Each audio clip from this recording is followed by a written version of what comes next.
Le traitement inhumain que les chrétiens de l'Europe occidentale ont fait subir aux Juifs pendant plus de 1000 ans pourrait être considéré comme une chose du passé.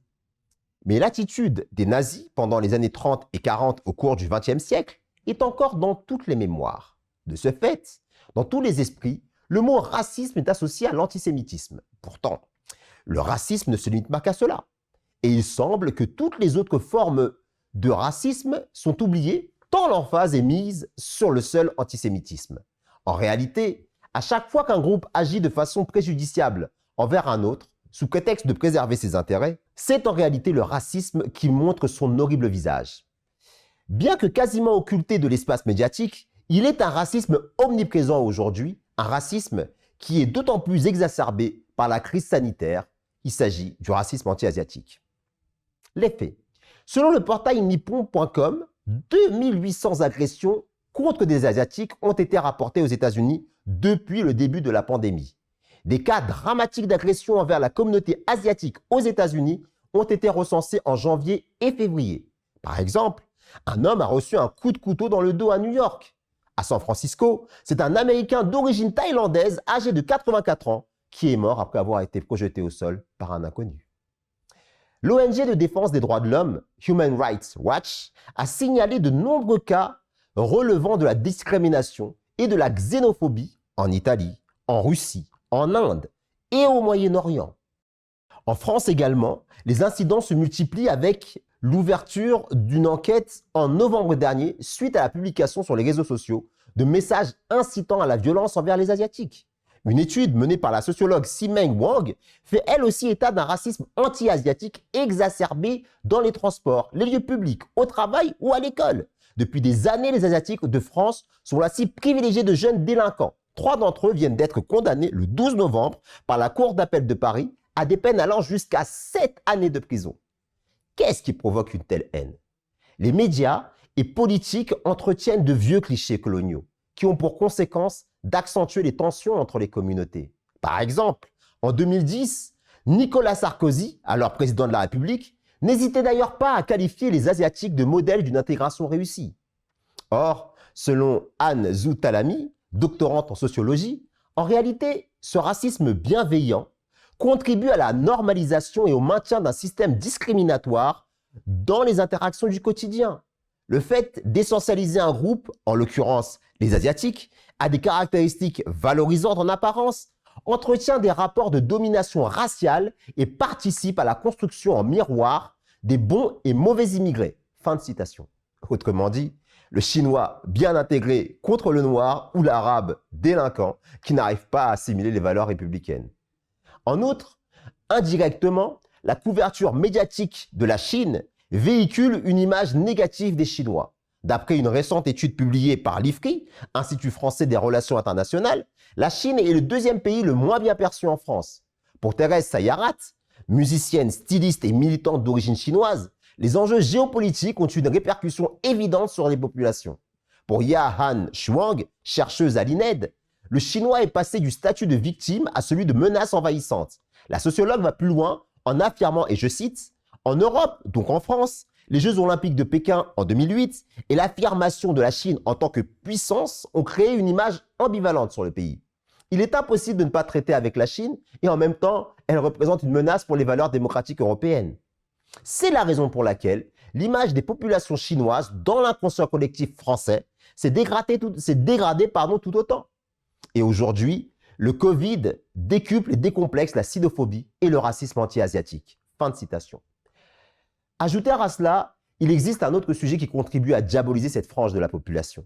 Il s'agit de la question du traitement des Ouïghours, car il participe à isoler encore plus les minorités asiatiques. En effet, tous les médias sont à l'unisson pour établir comme factuelle la situation de génocide culturel des musulmans ouïghours en Chine. Or, cela pourrait avoir pour effet de pousser certains musulmans ignorants de leur propre religion à y voir une juste rétribution. Bien que même si cette situation génocidaire était avérée, il serait injuste d'agresser des Chinois innocents à cause du régime supposément injuste de Pékin. Cela dit, des grandes déclarations de génocide culturel que l'on voit régulièrement dans les médias doivent être nuancées. Mais écoutons plutôt Michel Collomb d'Investigation à ce sujet. Bien, alors on va voir maintenant qu'est-ce que Amnesty International affirme à propos du Xinjiang. Et notamment, on a ici un document qui a l'air quand même impressionnant. C'est-à-dire qu'Amnesty, sur son site, cite le New York Times et le Consortium international des journalistes et d'investigation ont divulgué 2 séries de documents détaillant la répression, les structures utilisées pour soumettre des centaines de milliers de membres de groupes ethniques majoritairement musulmans à un lavage de cerveau et à d'autres mauvais traitements.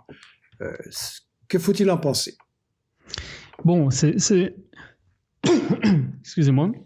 C'est évidemment énorme comme accusation. Alors d'abord, cette idée qu'il y aurait des centaines de milliers de personnes enfermées, c'est en fait ce qu'on a là derrière, c'est l'accusation des fameux 1 million de Ouïghours enfermés dans des centres de rééducation au Xinjiang. Cette information-là, elle nous vient d'un pseudo-chercheur qui est en fait un fondamentaliste chrétien, qui s'appelle Adrian Zenz, qui est un Allemand mais qui travaille aux États-Unis et qui en est venu à cette conclusion des 1 million de Ouïghours enfermés, qui est une conclusion tout à fait douteuse en extrapolant des chiffres et après avoir interviewé 8 personnes.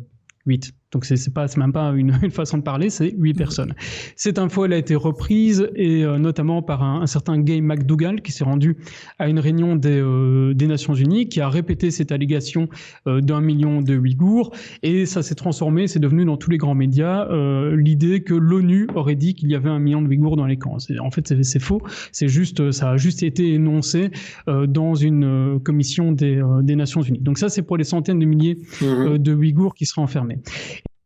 Comme on l'a vu, ces graves accusations ne reposent pas vraiment sur des faits avérés et vérifiés.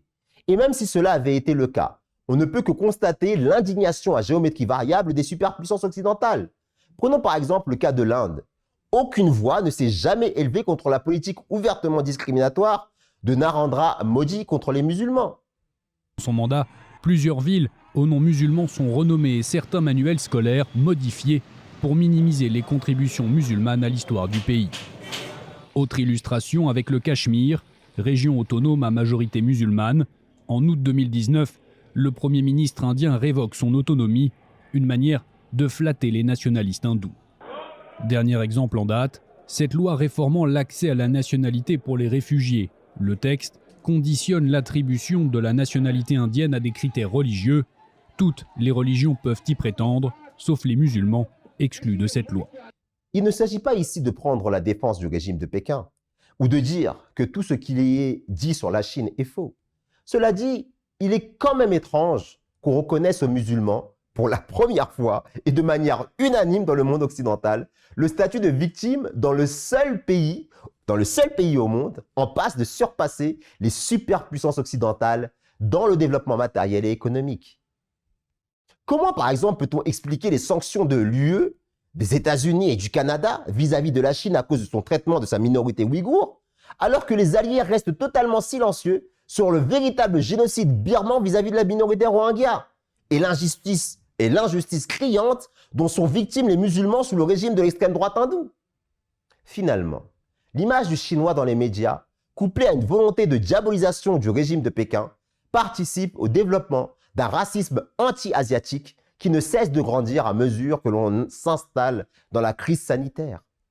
En ces jours de grande incertitude, où la pandémie ne distingue ni race, ni croyance ou couleur, il est grand temps de se rappeler que l'humanité forme en réalité une seule et même famille. La solidarité devrait être de mise, nos différences une force et non pas une source de stigmatisation. À ce sujet, et c'est par cela que je finirai mon allocution, le saint prophète de l'islam, sallallahu alayhi wa sallam, a un message pour l'humanité.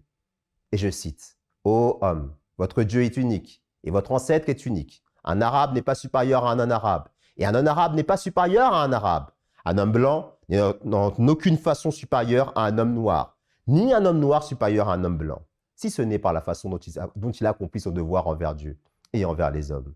Le plus honoré d'entre vous aux yeux de Dieu est le plus juste. En prenant à témoin la Mecque, le mois et le jour du pèlerinage, il dit encore, prendre la vie d'un homme, c'est bien, ou s'attaquer à son honneur est aussi injuste et mal que de violer la sainteté de ce jour, de ce mois et de ce territoire. » Fin de citation. Et que la paix soit sur vous.